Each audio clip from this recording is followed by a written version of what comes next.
गाड़ी में कोई भी नहीं है।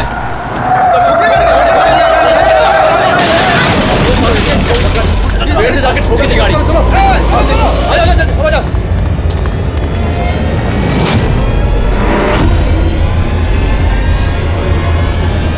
अरे बबलू भाई, अंदर तो देखो, ड्राइवर नहीं है।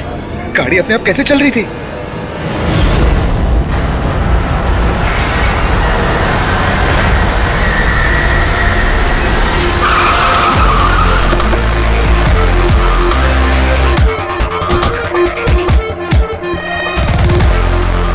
सलाम साहब।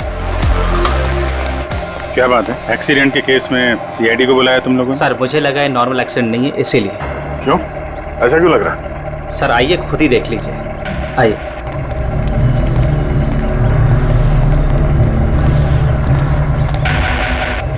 सर दरवाजा खुल नहीं रहा था, बड़ी मुश्किल से हमने खोला इसे।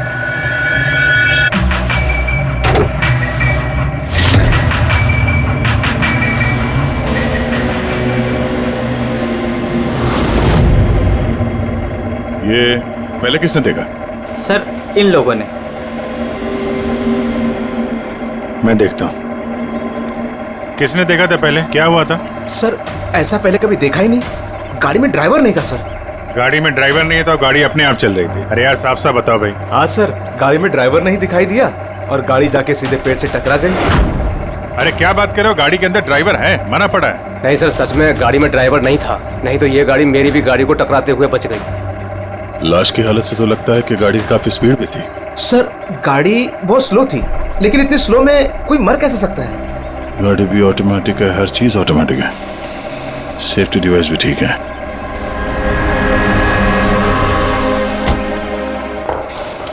ये लोग तो बोल रहे हैं कि इन लोगों ने इसे ड्राइव करते हुए देखा ही नहीं। अच्छा, तो हो सकता है ये ड्राइवर पहले से घायल हो, जिसकी वजह से ये ड्राइविंग सीट से फिसल के स्टीयरिंग के नीचे जो जगह वहां पे सरक गया और उसके बाद ही एक्सीडेंट हुआ हो। शायद इसीलिए नहीं दिखा होगा। कुछ पता चला कौन है? कुछ आईडी वगैरह? अरे हाँ, इसका नाम अमन है और उसका मोबाइल है पूरी तरह से टूट गया।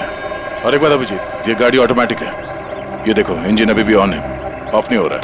हो सकता है जब ये एक्सीडेंट हुआ हो उसकी वजह से जो इम्पैक्ट हुआ उससे ये कार का कंप्यूटर क्रैश हुआ। यार ये लोग तो बोल रहे हैं कार बहुत स्लो थी जब टकराई।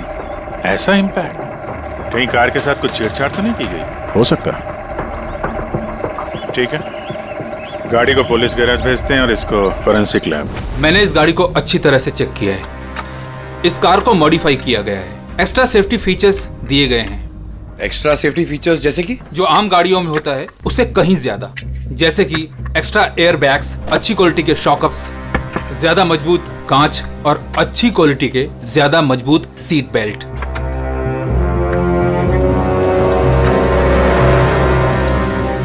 ये देखो, निकोटीन पैच। Nicotine patch? ये तो सिगरेट छोड़ने के काम में आता है ना? हम गाड़ी के सिस्टम को कंप्यूटर से लिंक कर सकते हैं? जी हाँ मैडम, एक मिनट।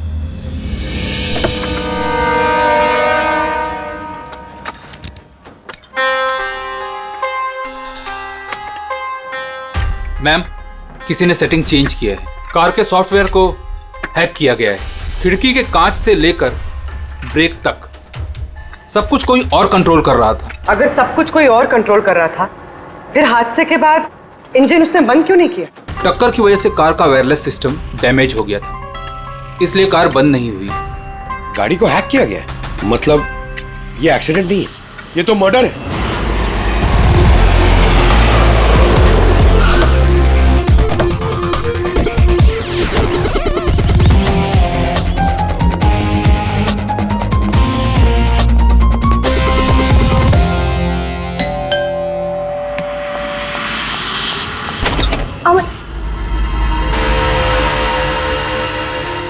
आप लोग?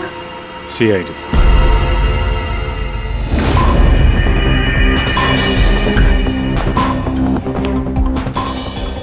अरे इस आदमी पर कोई टैंकर चढ़ गया था क्या? सारी की सारी हड्डियां टूट गई हैं। कोई टैंकर वैंकर नहीं चढ़ा था इसके ऊपर साउंड के। एक छोटा सा एक्सीडेंट हुआ था यार, छोटा सा, और वो भी किसी ने करवाया था। आपके पति अमन का एक्सीडेंट हुआ है और वो नहीं रहे। आपको कैसे पता? अमन को कार नहीं चलानी चाहिए थी। वो कभी कार नहीं चलाता था सर, क्योंकि उसे पता था कि छोटा सा झटका भी उसकी जान ले सकता है। पर आप लोग, मेरा मतलब है कि सीआईडी यहाँ पे। जी, क्योंकि हमें लगता है कि उनका खून हुआ है। खून? पर ऐसे कैसे हो सकता है सर? एक्सीडेंट से पहले तो अमन मुझसे फोन पे बात कर रहा था, हम दोनों फोन पे बात कर रहे थे कि अचानक फोन कट हो गया।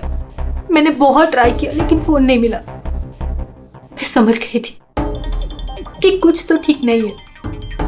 अमन कभी भी खुद गाड़ी ले जाकर इतना बड़ा जोखिम नहीं उठा सकता था। खुद ड्राइव नहीं करते हैं तो ड्राइव कौन करता है? सर, हमारा एक ड्राइवर है। कहाँ वो ड्राइवर? कहाँ है अभी? उसकी तबीयत खराब थी, इसलिए वो छुट्टी पर है। कहीं उस ड्राइवर नहीं तो कुछ गड़बड़ नहीं गई गाड़ी में? नहीं सर, हमारा ड्राइवर बहुत ही भरोसेमंद इंसान है। वो ऐसा कभी नहीं कर सकता। पिछले 15 साल से वो हमारे लिए कार चला रहा है। सर, इसके शरीर पर 7 जगह हड्डियों के टुकड़े टुकड़े हो गए। 43 जगह हेयरलाइन फ्रैक्चर्स हैं और 21 जगह माइन्यूट फ्रैक्चर्स हैं। और हैरानी की बात तो ये है कि इसके पहले भी इसके शरीर पर बहुत सारे फ्रैक्चर्स हो चुके थे जो अब हील हो गए। बस इन हड्डियों के टूटने की वजह से इसके शरीर के नाजुक अंग जैसे हार्ट, फेफड़े, ये सब डैमेज हो गए और मौत भी शायद इसी वजह से हुई है। साळुंखे, ये जो निशान है स्क्वेरिश, ये कैसे निशान है? बस ये निकोटिन पैचेस के निशान है। इसके शरीर पे बहुत ज्यादा है। इसे सिगरेट पीने की लत थी और वो इसे छोड़ना चाह रहा था। Nicotine patches? अच्छा। और फिर यार अभी तारिका ने बताया कि इसके शरीर पर पुराने फ्रैक्चर्स के निशान भी हैं, बहुत सारे। ये पुराने फ्रैक्चर्स का क्या मतलब हो सकता है? अमन को ड्राइविंग तो आती थी ना? हाँ सर। तो फिर जोखिम किस बात का? अमन मेरे या आपकी तरह नहीं था सर। छोटे से छोटा झटका भी उसकी जान ले सकता था। ड्राइविंग की वजह से उसकी जान को खतरा था। इसीलिए हमने कार में भी काफी मॉडिफिकेशंस करवाई थी और ड्राइवर को भी कहा था कि कार आराम से चलाए। छोटा झटका भी उसकी जान ले सकता था? क्या मतलब? क्या कुछ था उसको? कोई प्रॉब्लम थी? सर, अमन का शरीर कमजोर था, नाजुक था। यार तू क्या कर रहा है साळुंखे? अरे तू ये ऑस्टियोजेनेसिस इम्परफेक्ट है।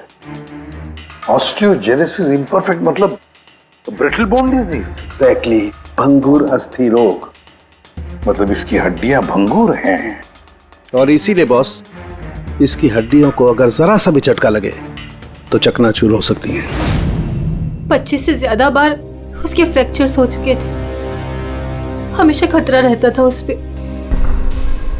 मुझसे जितना हो सके मैं उसकी सुरक्षा का ख्याल रखती थी ताकि उसे कोई झटका न लगे। घर में, कार में हमेशा उसकी सुरक्षा का ध्यान रखती थी। यहाँ तक कि जब अमन को पता चला कि सिगरेट पीने से हड्डियां कमजोर होती है तो अमन ने पूरी कोशिश की सिगरेट छोड़ने की। तभी इतने मामूली एक्सीडेंट से भी ये हाल हो गया था शरीर का। लेकिन वो अचानक गाड़ी लेके कहाँ गया था? सर, मुझे नहीं पता, लेकिन जब वो अकेला गाड़ी लेकर चला गया तो मुझे उसकी बहुत चिंता हुई और मैंने अमन को फोन किया।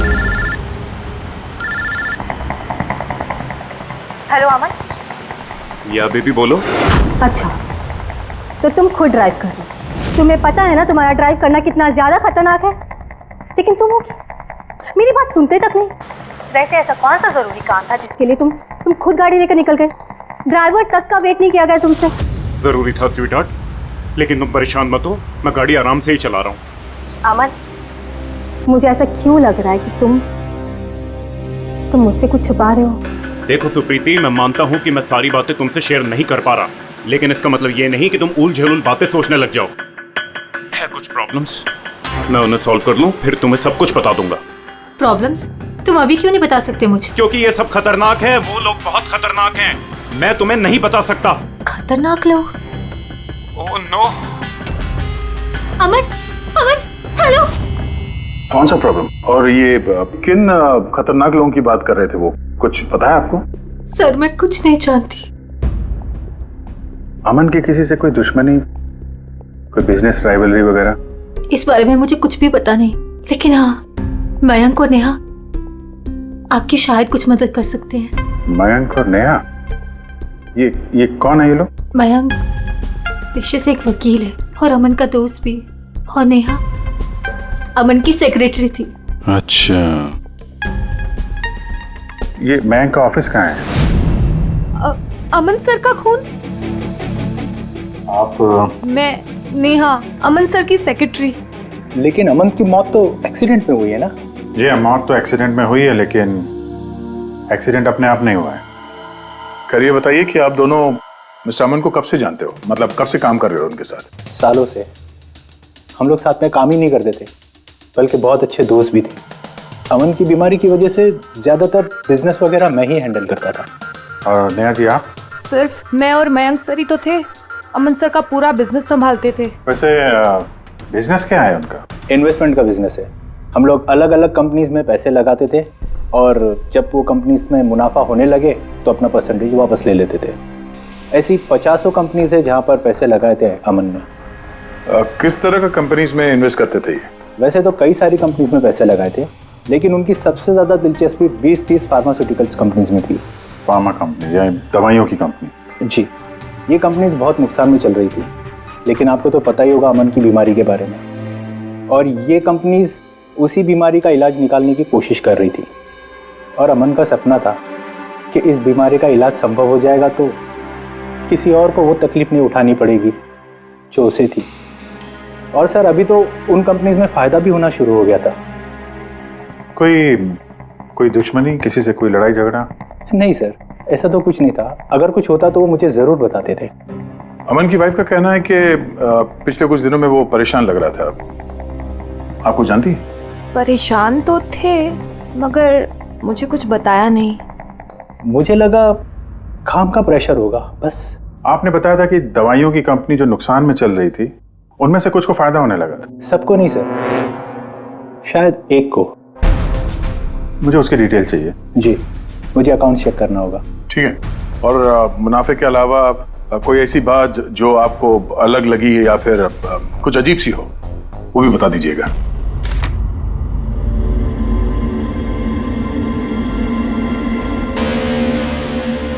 ये जादव है सर, अमन का ड्राइवर। काफी परेशान लग रहा है वो। देखते हैं।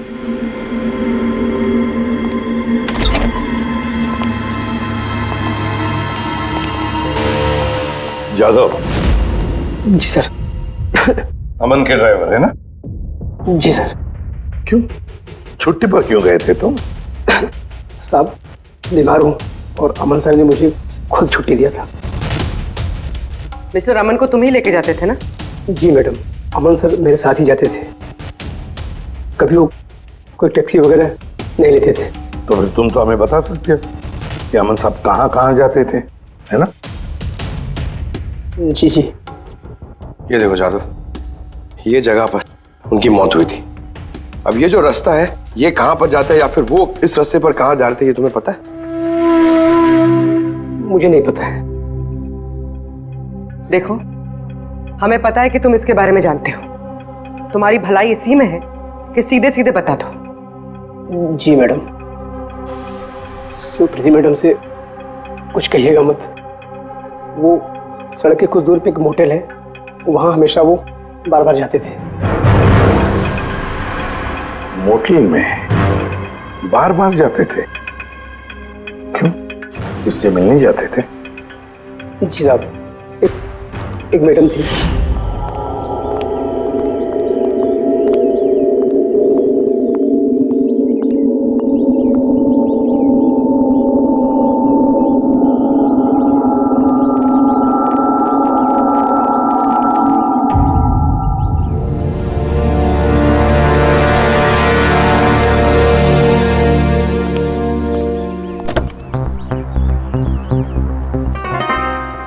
सुन जादव, ये जो कुछ भी तुमने देखा इस बारे में किसी से कुछ मत कहना, सुप्रीति भाभी से भी नहीं, समझे? ओके? जी सर। मैडम थी, मतलब अमन का उस औरत के साथ चक्कर चल रहा था। जी छोटी मुंह बड़ी बात, साहब छुप छुप के उस मैडम से अगर मिलते थे तो इसका मतलब तो यही निकलता है।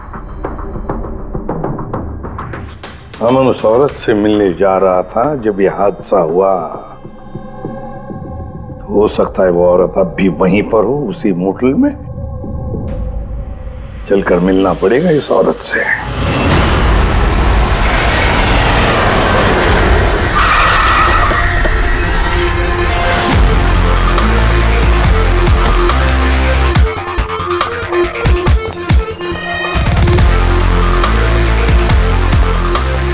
Excuse me? Yes, madam. How can I help you? हम किसी से मिलने आए हैं। लेकिन आप लोग हैं कौन और किससे मिलना है आप लोगों को? हम लोग सीआईडी से। ये आदमी, ये आपके मोटेल में आता जाता रहता है? हाँ मैडम। किससे मिलने आता है? हमारे होटल के रूम नंबर 305 में एक मैडम रुकी हुई है, रूही। वो उनसे अक्सर मिलने आता रहता है। 305? यस सर, वो अभी चेकआउट करने वाली है। ये रूही हाथ से निकलने नहीं चाहिए। कहाँ से जाना है? सर यहाँ से लेफ्ट। पंकज, स्टेयरकेस से जाओ, हम दोनों लिफ्ट से जाते हैं।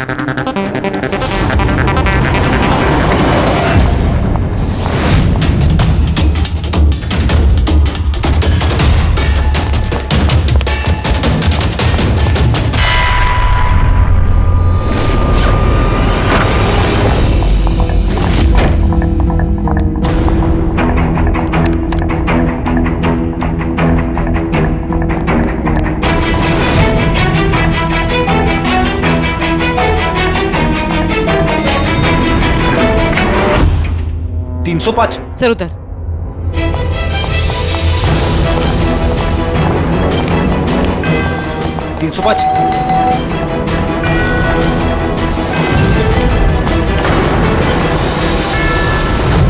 रूही?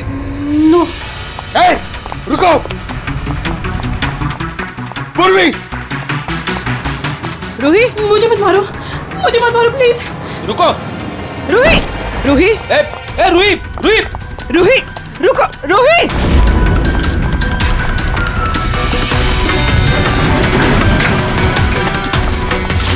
रुक जा। रूही, रुको।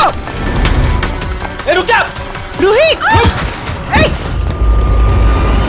मार दो मुझे, लेकिन तुम लोग भी बच नहीं पाओगे। तुम लोगों का सच सबके सामने आ ही जाएगा। सच?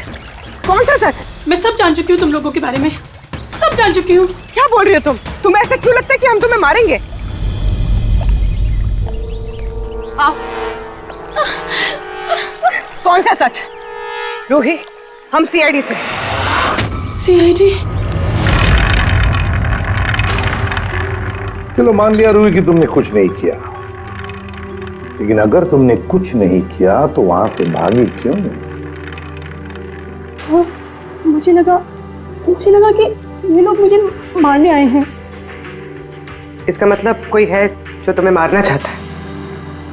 जी, वही लोग जिन्हें हम एक्सपोज करने वाले थे। उनके खिलाफ हमारे पास सारे सबूत थे। कौन लोग और कैसे सबूत? हाँ, बताओ।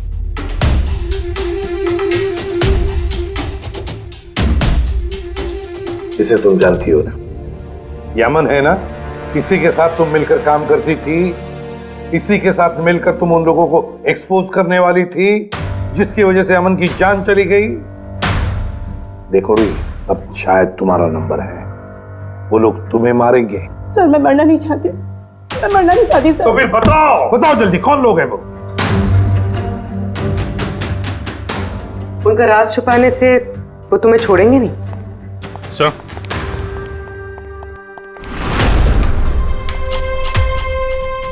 रूही, ये लो पानी पी लो, पियो। और मैंने जो कहा ठंडे दिमाग से सोचो, अपने बारे में सोचना जरूर। मैं आता हूं।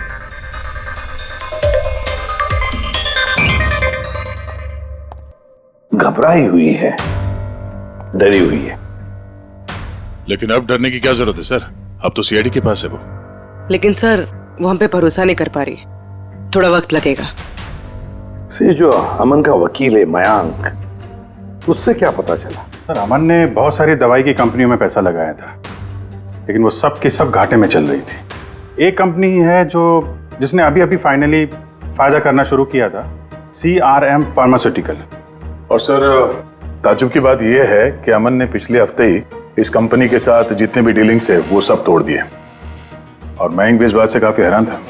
वही तो समझ में नहीं आ रहा है कि इस अमन ने जब ये कंपनी लॉस में जा रही थी तब उसके साथ तो डील नहीं तोड़ा, और जब ये कंपनी प्रॉफिट कर रही है तब डील तोड़ने जा रहा है। और सर वो मयंक से कभी कोई बात छुपाता नहीं था, उसने ये बात मयंक को बताई भी नहीं। हाँ सर, मयंक ने उसका भरोसा तोड़ दिया होगा सर। आओ जरा। रोहित, CRM फार्मास्यूटिकल्स के साथ जो अमन की डील थी वो तुम्हारी वजह से कैंसिल हो गई है ना? वरना उसके पास ऐसी कोई वजह तो थी नहीं। अब सच सच बता दो कि डील तुमने क्यों तोड़वाई? क्योंकि उसने मेरे भाई का खून किया। भाई का खून? सर, मैं जिस शहर से आई हूँ उस शहर में बहुत पोल्यूशन है। मेरे भाई को पोल्यूशन से बहुत एलर्जी थी, उसे सांस लेने में बहुत तकलीफ होती थी। वो तो सिर्फ दवाइयों पर ही जिंदा था। एक मिनट, और वो दवाइयाँ थी CRM फार्मास्यूटिकल कंपनी की, हैं? जी सर, और सबकी सब नकली थी। मेरे भाई के ऊपर कोई असर ही नहीं कर रही थी, और ये बात हमें बहुत लेट पता चली और मेरे भाई की जान चली गई। तुम्हें कैसे पता चला कि वो दवाई नकली थी? सर, मैं खुद एक प्राइवेट कंपनी में केमिस्ट हूँ। जब ये दवाइयाँ मेरे भाई पर असर ही नहीं कर रही थी तो मुझे शक हुआ कि क्या बात हो सकती है, तो मैंने उन दवाइयों को खुद से टेस्ट किया और मेरा शक बिल्कुल सही निकला। सारी दवाइयाँ नकली थी। नकली थी मतलब? सर, हर एक दवाई एक खास केमिकल से बनती है, और जिस दवाई की मेरे भाई को जरूरत थी वो केमिकल तो उस दवाई में था ही नहीं, जिसकी वजह से वो दवा उस पर असर भी नहीं कर रही थी। और अमन इस कंपनी में एक इन्वेस्टर था। जी सर, इसलिए मैं उससे मिलने भी गई थी, लेकिन वहां जाके पता चला कि इसमें तो उसका हाथ है ही नहीं, और उसने मुझसे प्रॉमिस किया कि वो मेरी इसमें मदद करेगा। अरे सर, आप यहाँ कैसे? कोई काम था क्या? हाँ, ये मेरी असिस्टेंट रूही है। हेलो। इसे देखना था कि दवाइयाँ कैसे बनती हैं। देख सकते हैं? कैसी बात कर रहे हैं सर? आपको कैसे मना कर सकते हैं? आइए मैं दिखा देता हूँ आपको। एक काम कीजिए, आप मेरे साथ बॉस के यहाँ चलिए, रूही अपने आप देख लेगी। रूही तुम जाओ। मैम आइए। एक मिनट सर, ज्यादा आगे मत जाना, आप यहीं तक देखना। आइए सर, मैं लेकर चलता हूँ। आप आइए। आइए सर।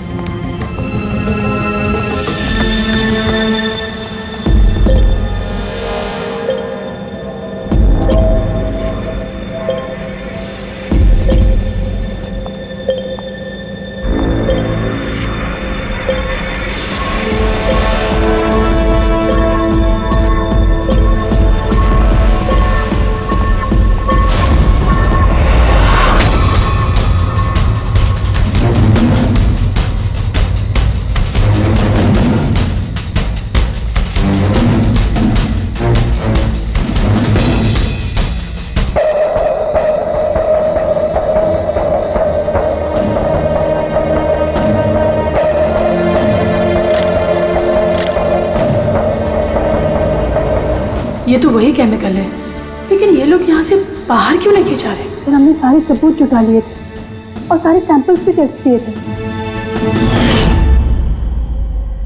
एक बात तो पक्की है कि सामन की मौत और CRM फार्मास्यूटिकल्स का कोई ना कोई संबंध जरूर है। कुछ ना कुछ तो गड़बड़ जरूर है। बॉस, इतनी सुरक्षित कार होने के बावजूद इसकी हड्डियां कैसे टूटी ये पता चल गया। अच्छा सर, अमन के खून में से हमें एक ऐसा केमिकल मिला है जिससे एपिलेप्टिक फिट्स आते हैं, मिर्गी का दौरा। माय गॉड, यार अमन को तो ब्रिटल बोन डिजीज था। मिर्गी का दौरा आ जाके वो गिर जाता, उसकी हड्डियां टूट जाती। इसी की वजह से इसकी मौत हुई है। ओह, तो मतलब जिसने भी ये किया वो जानता था अमन के ब्रिटल बोन्स डिजीज के बारे में, और उसने बड़े चालाकी से उसका नाजायज फायदा उठाया। पहले उसने अमन की गाड़ी का कंप्यूटर हैक किया और फिर एक्सीडेंट से पहले उसे उस केमिकल का इंजेक्शन दिया जिसकी वजह से उसे मिर्गी का झटका आ जाए। उसे मालूम था अमन किसी भी हालत में बच ही नहीं सकता। अगर मिर्गी का झटका आ जाता तो वो गिर जाता, जिसकी वजह से उसकी हड्डियां टूट जाती और वो मर जाता। अगर उसमें से भी बचता तो कार के एक्सीडेंट में से तो बच ही नहीं सकता था वो।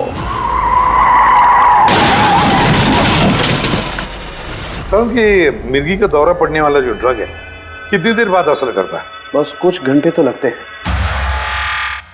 मतलब ये ड्रग अमन को एक्सीडेंट से कुछ घंटे पहले ही दिया गया था। सर कहीं ऐसा तो नहीं कि किसी ने इसे नींद में इंजेक्शन दे दिया हो सकता है। बस एक काम करते हैं, इस अमन की बॉडी को फिर से एक बार अच्छी तरह से चेक करते हैं, देखते हैं कहीं कोई इंजेक्शन का निशान तो नहीं है। तारिका? Yes sir. अच्छा साहब, की सीआरएम कंपनी की नकली दवा के बारे में क्या पता चला? बॉस, उन नकली दवाइयों में एम्फेड्रिन नहीं है। ओह, मतलब रूही सही कह रही थी।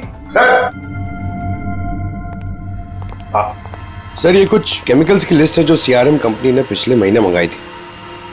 माय गॉड बॉस, इसमें तो वो केमिकल सबसे ज्यादा मात्रा में जो सीआरएम की दवाई में होना चाहिए था, 500 गैलन। 500 गैलन तो बहुत बड़ी गड़बड़ है, बहुत ही बड़ी गड़बड़ है। पंकज, अभिजीत और दया से कहो कि वो सीआरएम कंपनी में जाए और वहां से मुझे फोन करें। और फ्रेडी, तुम और पूर्वी अमन के घर जाओ और पता लगाओ एक्सीडेंट के दिन अमन से कौन कौन मिलने आया था। इंजेक्शन? सर, अमन तो इंजेक्शन से बहुत डरता था। ऐसा हो ही नहीं सकता कि वो खुद को इंजेक्शन लगा ले। अपने आप नहीं लगवाया होगा तो किसी डॉक्टर से लगवाया होगा। नहीं सर, अमन तो इंजेक्शन के नाम से कोसों दूर भागता था और उसकी हेल्थ बिल्कुल ठीक थी। अगर कोई भी प्रॉब्लम होती तो वो कम से कम मुझे बताता। किसी और से नहीं लगवाया, खुद नहीं लगाया, तो फिर वो केमिकल उसके खून में पहुंचा कैसे?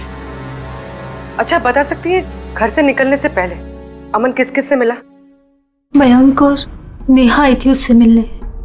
और हाँ मैम, एक आदमी आया था अचानक से, जसवंत। जसवंत? ये जसवंत कौन है? जी, जसवंत सीआरएम कंपनी का सीईओ है। और अमन ने उसकी कंपनी में पैसे इन्वेस्ट किए थे।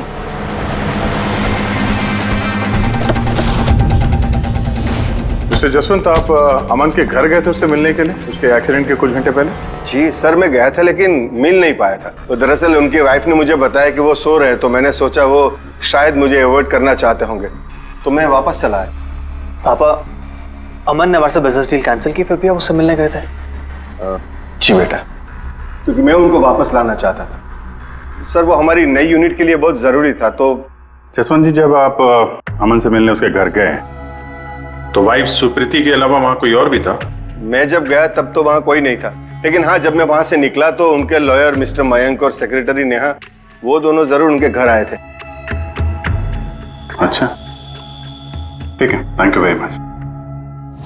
बॉस, ये देखो, ये निकोटिन पैच का हिस्सा, और यहाँ पर देखो ये इंजेक्शन का निशान। खूनी ने यहीं से वो मिर्गी के दौरे वाला इंजेक्शन इसे दिया है।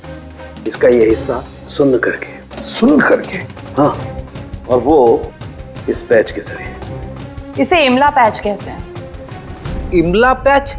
ये बच्चों को इंजेक्शन लगाने से पहले लगाते हैं ताकि वो पर्टिकुलर एरिया सुन पड़ जाए और उन्हें दर्द ना हो। अब बस ये इमला पैच और ये निकोटिन वाला पैच, ये देखो बस, ये दोनों पैच एक जैसे दिखते हैं, बिल्कुल एक जैसे। हाँ, खूनी ने इस निकोटिन वाले पैच की जगह ये एमला पैच इसके हाथ पर लगाया, इसके हाथ का ये हिस्सा सुन्न कर दिया और बाद में मिर्गी के दौरे वाला इंजेक्शन यहाँ से लगा दिया, शायद तब जब वो सो रहा था। हाँ सर, ये कर कौन सकता? जसवंत तो एक हफ्ते से अमन को मिला भी नहीं।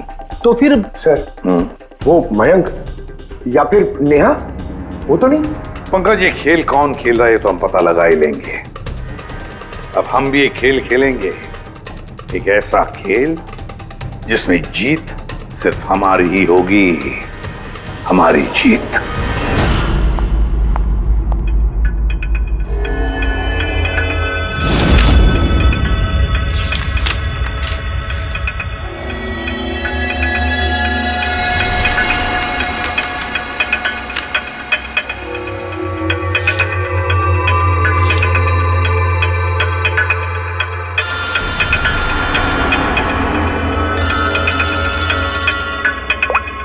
हेलो, मेरा कुरियर तो तुम तक पहुंच गया होगा। कौन है तुम? और ये सब मुझे क्यों भेजा है? तुम लोगों ने अमन को तो मार डाला, लेकिन तुम लोग मुझ तक नहीं पहुंच सकते। अगर तुम लोग चाहते हो कि मैं अपना मुंह बंद रखूं, तो मुझे 5 करोड़ रुपए देने होंगे। ये क्या बकवास कर रही हो? मुझे इन सब के बारे में कुछ नहीं पता। वो तो जब ये सबूत पुलिस तक पहुंच जाएंगे तो तुम्हें खुद ब खुद पता चल जाएगा कि मैं क्या कह रही हूँ और क्या बोल रही हूँ। देखो देखो देखो, मैं कुछ इंतजाम करता हूँ, मुझे थोड़ा सा टाइम दे दो। ठीक है, तुम्हें 2 दिन का वक्त मिलता है, मैं फिर कॉल करूँगी।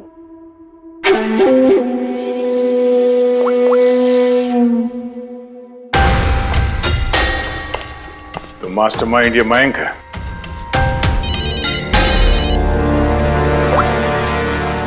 हेलो अभिजीत सर, मैं मयंक बोल रहा हूँ। सर, मुझे एक कोरियर आया और एक लड़की का फ़ोन भी आया और उसने मुझसे 5 करोड़ रुपए मांगे, तो मैंने सोचा ये बात आपको बता दूँ। नहीं, बहुत अच्छा किया तुमने, मैं देखता हूँ। Thanks. Thank you so much. Mayank का फ़ोन था। उसने उस कुरियर रूही के बारे में बताया सर, और उसने ये भी कहा कि उसने जानबूझ के समय मांगा ताकि हम इस तक पहुँच सके। तो ये मयंक नहीं बल्कि कोई और ही है।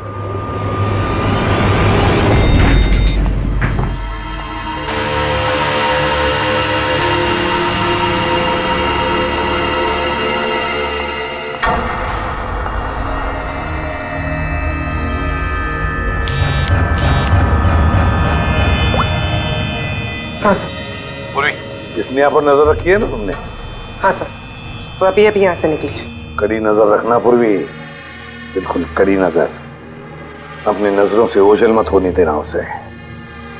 ये नेहा ही हमें उस खूनी तक पहुंचाएगी। सर,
सर,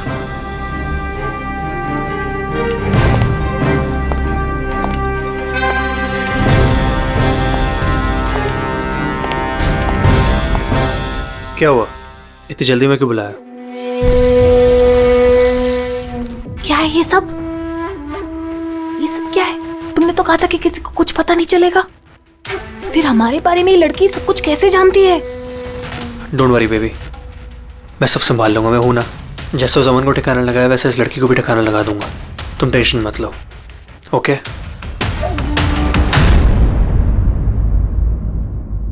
पहले हमसे तो निपट लो। You are under arrest, Mr. Ashwin.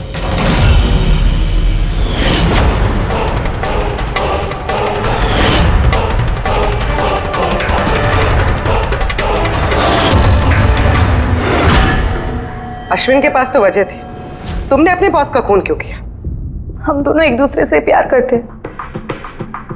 जब मुझे पता चला कि अमन सर सीआरएम फार्मास्यूटिकल की जांच कर रहे हैं, तो ये बात मैंने अश्विन को बता दी ताकि वो लोग अपनी गलतफहमियां दूर कर सके। लेकिन इसने तो अमन को ही दूर कर दिया। क्यों अश्विन? मैं जानता था कि अमन को कुछ समझाने का कोई फायदा नहीं होगा। वो तो हमें जेल भिजवा के ही रहता। तुमने मेरे भाई को मारा, अमन का खून किया और ना जाने कितने मासूमों की जान ली होगी तुमने अपनी इन नकली दवाइयों से।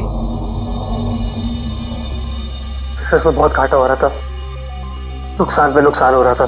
डैड नहीं मानते, इसलिए उनको बिना बताए मैंने केमिकल्स को नॉर्थ इंडिया के प्लांट में बेचना शुरू कर दिया। उससे हम नशा बनाते थे, थोड़ा प्रॉफिट हो ही रहा था।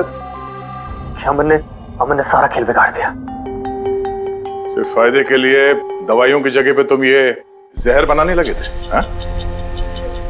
मुझे कंपनी की हालत पता थी। मैंने अमन सर को अश्विन से मिलाया था ताकि वो कंपनी में इन्वेस्ट करके उसे डूबने में बचा सके। और अमन खुद को तुम लोगों से बचा नहीं पाया। ये सब कुछ मैंने अपने प्यार के लिए किया। मेरे अलावा कोई ये कर नहीं सकता था क्योंकि वो अपने निकोटीन पैच मुझे से मंगाते थे।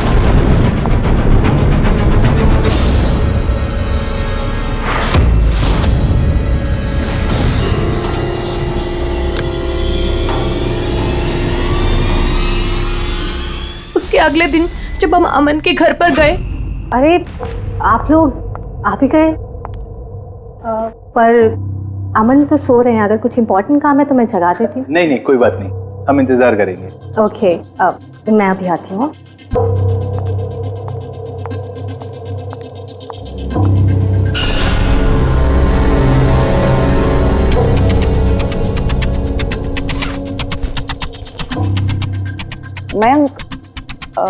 मैं जरा वॉशरूम होकर आऊं?